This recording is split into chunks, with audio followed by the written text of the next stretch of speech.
उसके बाद है कुछ स्पेसिफिक बेनिफिट्स या वो ऐसे बेनिफिट्स जिसके ऊपर हमारी मार्जिनल कॉस्ट जो है वो बहुत थोड़ी सी होती है। हमारी मार्जिनल कॉस्ट जो है वो बड़ी नेग्लिजिबल सी इनकर हो रही होती है। उसको हमने क्या करना है यहाँ पर देखना है। अब इसमें तीन चीज़ें हैं जो हाईलाइटेड हैं। ये सिर्फ इन तीन के लिए स्पेसिफिकली है, इनके अलावा नहीं है। वो तीन चीज़ें क्या हैं कि अगर ये बेनिफिट्स आपको मिल रहे हैं अपने एम्प्लॉयर से तो ये बेनिफिट्स जो हैं एग्जेम्प्ट होंगे। इसका सैलरी में कोई ट्रीटमेंट नहीं होगा।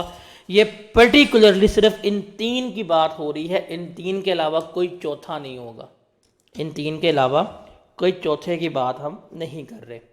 अब वो क्या है कि अगर आपका एम्प्लॉयर जिसके पास आप काम कर रहे हैं वो कोई होटल है या वो कोई रेस्टोरेंट है और वो अपने एम्प्लॉय को ड्यूटी आवर्स में खाना खिला दे, फ्री में या सब्सिडाइज खाना खिला दे, बेनिफिट तो है, ये एग्जेम्प्ट है।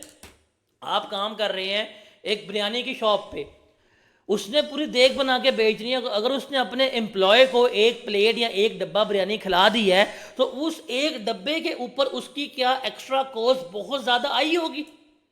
बताएं ज़रा। नहीं आई होगी। अब वो फ्री में बिरयानी खिला रहा है, वो बेनिफिट तो है, लेकिन चूंकि वही बंदा है, आप उसी के पास काम कर रहे हैं, उसको ये फ्री में बिरयानी खिलाने की कोई एक्स्ट्रा कॉस्ट इनकर नहीं होगी।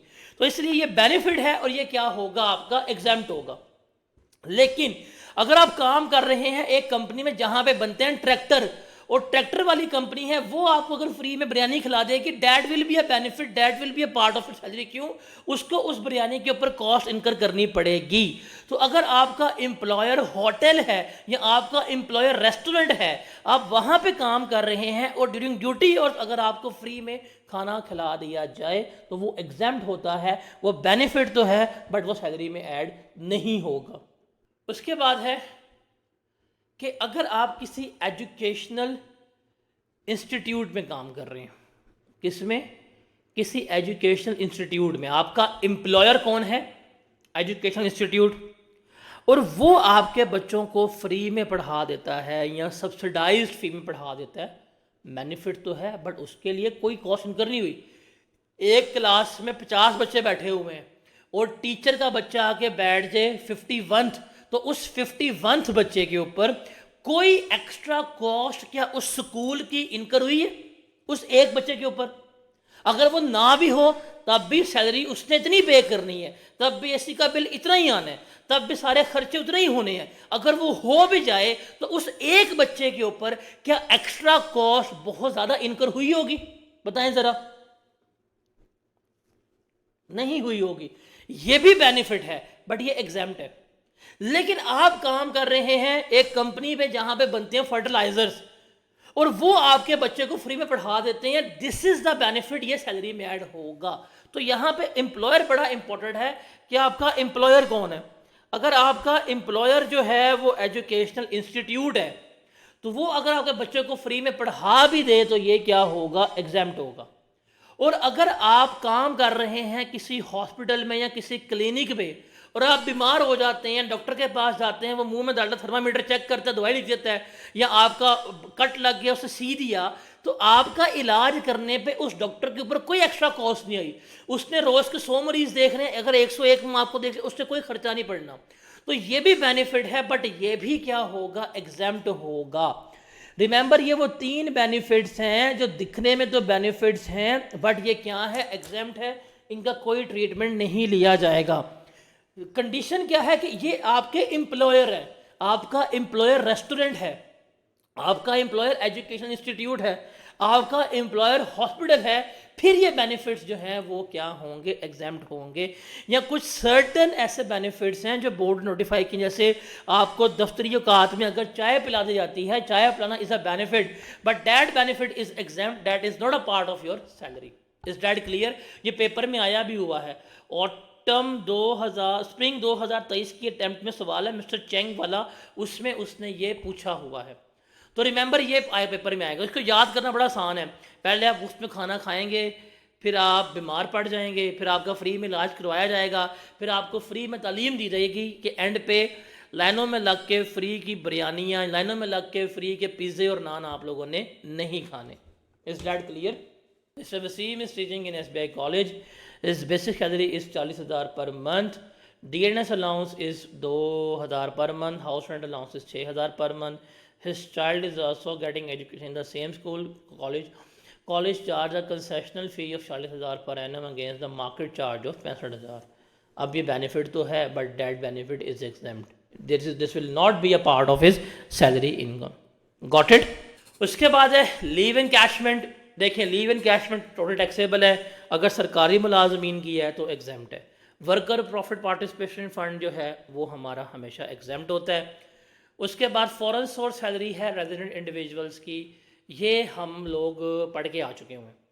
चैप्टर 1 हमने पढ़ा था, वहाँ पे हमने देखा था एक्सेप्शन कि जिसमें आपके पास फॉरेन इनकम भी है, आप रेजिडेंट भी हैं बट फॉरेन इनकम एग्जाम्प्ट है, तो वहाँ पे हमने ये फॉरेन सोर्स सैलरी बड़ी तफसील में पढ़ी हुई थी।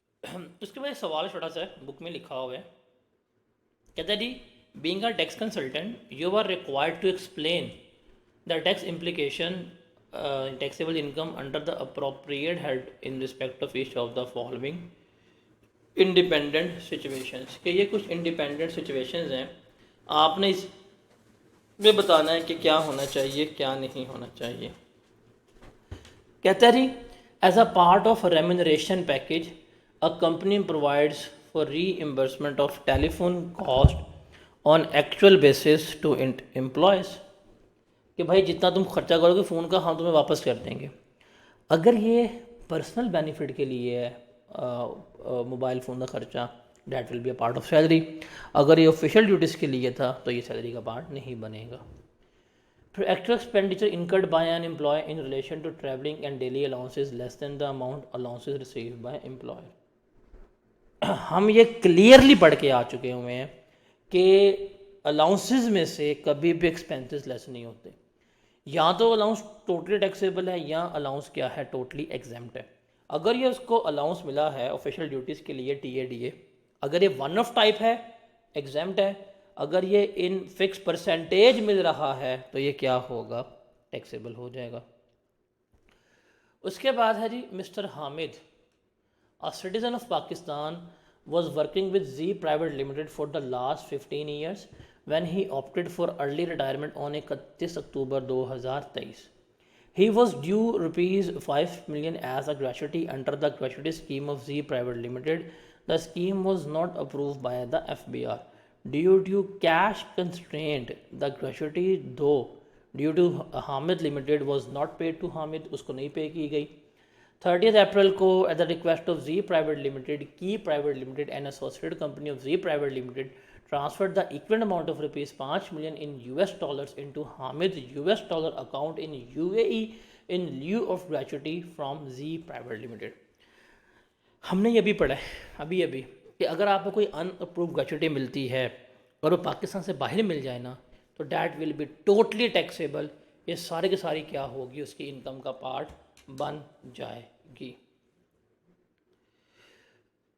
उसके बाद है जी, a company has taken health insurance cover for its employees. The insurance company reimburses employees for actual cost of medical services for themselves and their dependents. हम पढ़ के आ चुके हैं कि जो इंश्योरेंस सर्विसेज वगैरह होती हैं that will be offered under employmentship contract, और ये फैसिलिटी है ये क्या होती है, एग्जेम्प्ट होती है, इसका ट्रीटमेंट नहीं होगा।